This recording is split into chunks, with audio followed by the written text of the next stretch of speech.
যদি ঘরেই বানানো যায় পারফেক্ট নিরামিষ ভেজিটেবিল চপ, তাও আবার খুব সহজে এবং সহজ কিছু উপকরণ দিয়ে। তো আজকে আমি এই নিরামিষ ভেজিটেবিল চপের রেসিপি তোমাদের সাথে শেয়ার করব। রুমিতাস কিচেনে সবাইকে স্বাগত আর অনেক ভালোবাসা। এই ভেজিটেবিল চপ বানানোর জন্য আমি নিয়েছি একটা গাজর আর একটা বিট। এই দুটোকেই আমি গ্রেটারের সাহায্যে ভালো করে গ্রেট করে নেব।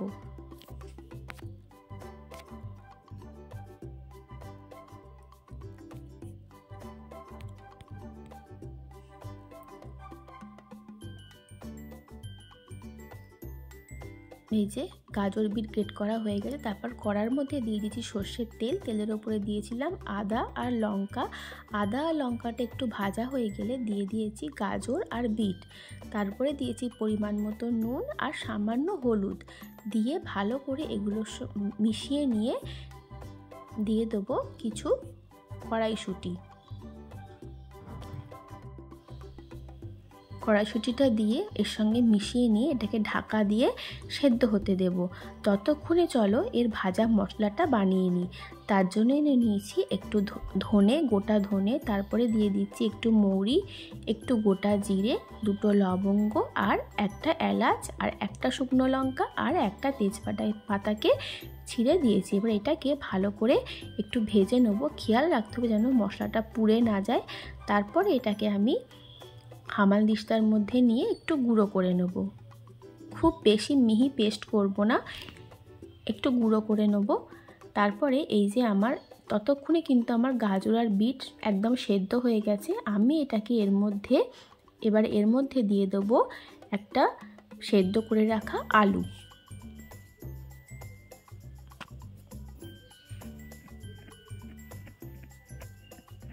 এই যে আলুটা দিয়ে দিয়েছি। আলুটাকে এবার এর সাথে মিশিয়ে নেব। আর দিচ্ছি যে ভাজা মশলাটা বানিয়ে রেখেছিলাম, সেই ভাজা মশলাটা দিয়ে এগুলোর সাথে খুব ভালো করে মিশিয়ে নেব। আর এটাকে বাইন্ডিংয়ের জন্য আমি দেব এর মধ্যে বিস্কুটের গুঁড়ো দিয়ে এগুলো সব কিছু ভালো করে মিশিয়ে নেব। যখন দেখবে যে এটা কড়ার থেকে উঠে আসছে, তখনই বুঝবে যে এই ভেজিটেবিল চপের পুরটা কিন্তু একদম রেডি। এই যে আমার দেখে বোঝাই যাচ্ছে যে পুরটা কিন্তু কড়ার থেকে উঠে আসে, তার মানে এই পুরটা আমার একদম রেডি হয়ে গেছে। সব শেষে দিয়ে দিচ্ছি কিছু ভেজে রাখা বাদাম। ভেজিটেবিল চপে কিন্তু বাদাম দেওয়া থাকে দোকানের ভেজিটেবিল চপগুলোতে, তো আমি এখানে বাদাম ইউজ করেছি। বাদামটা দিয়ে আমি এটাকে ঠান্ডা হতে দেব পুরটাকে।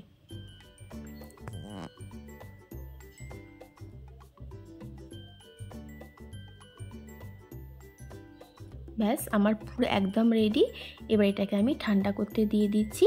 ততক্ষণে আমি এই পুরের ব্যাটারটা বানিয়ে নেব। তার জন্য নিয়েছি 2 চামচ মতন ময়দা, আর দিচ্ছি 2 চামচ কর্নফ্লাওয়ার, আর দিচ্ছি পরিমাণ মতো নুন দিয়ে এটাকে অল্প অল্প করে জল দিয়ে একটা খুব মোটাও না আবার খুব পাতলাও না, সামান্য গাঢ় একটা ব্যাটার বানিয়ে নেব। এই যে ঠিক এই রকম একটা ব্যাটার বানিয়ে নিয়েছি। তারপরে একটা থালার মধ্যে ব্রেড ক্রাম্বস ছড়িয়ে রেখেছি। এগুলোর মধ্যে কোট করব আমি পুরো ভেজিটেবিল চপটাকে। এবার হাতের সাহায্যে চপের আকারে গড়ে নেব, যেরকম দোকানে বানাই সেই রকমই করব। এই যে এরকমভাবে করে নিয়েছি। এবারে আমি এটাকে ওই যে ময়দা আর কর্নফ্লাওয়ারের ব্যাটারটা বানিয়েছিলাম তার মধ্যে দিয়ে দেবো। এই ব্যাটারের মধ্যে তোমরা চাইলে ডিম দিতে পারো, যেহেতু আমি নিরামিষ বানিয়েছি সেই জন্য আমি এর মধ্যে ডিমটা ব্যবহার করিনি। এইবারে এটাকে তুলে চামচের সাহায্যে আমি দিয়ে দিচ্ছি বিস্কুটের গুঁড়োর মধ্যে। এবারে এটাকে ভালো করে মিশিয়ে নেব, লাগিয়ে নেব সমস্ত ভেজিটেবিল চপের গায়ে। এটা চাইলে ডবল কোডও করা যায়, আমি সিঙ্গেল কোডই করেছি, ডবল কোড আর করিনি। এইভাবে আরও একটা বানিয়ে তোমাদের দেখিয়ে দিই।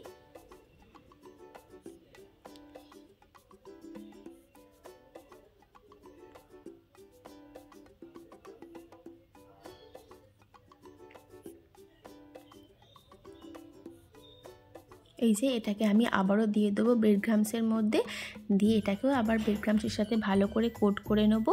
দিয়ে আমি তারপরে প্রত্যেকটা বানিয়ে নিয়ে আবার ফিরে আসছি।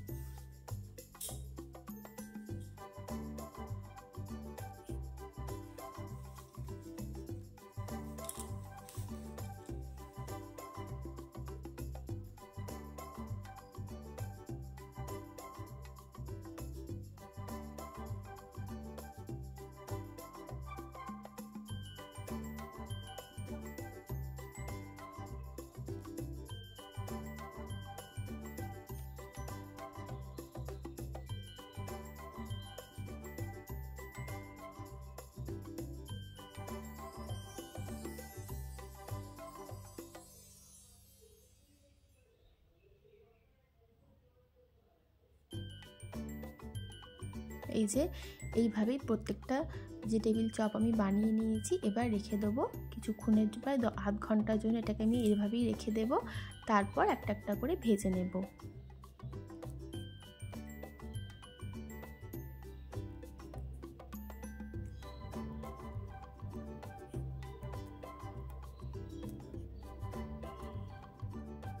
একটা গাজর আর একটা বিট দিয়ে কিন্তু আমার টোটাল এতগুলো ভেজিটেবিল চপ হয়েছে।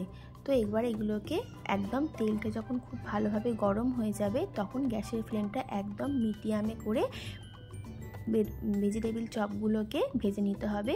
জোরে করে ভাজলে কিন্তু ভেতর থেকে কাঁচা থেকে যাবে আর বাইরেটা ভাজা হয়ে যাবে। সেই জন্য এগুলোকে গ্যাসটা লো টু মিডিয়ামে করে প্রত্যেকটাকে একটু সময় নিয়ে ভেজে নিতে হবে।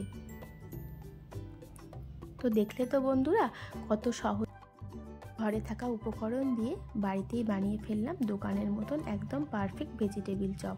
তো তোমরাও চাইলে এভাবে বাড়িতে বানিয়ে দেখো, আশা করি তোমাদেরও ভীষণ ভালো লাগবে।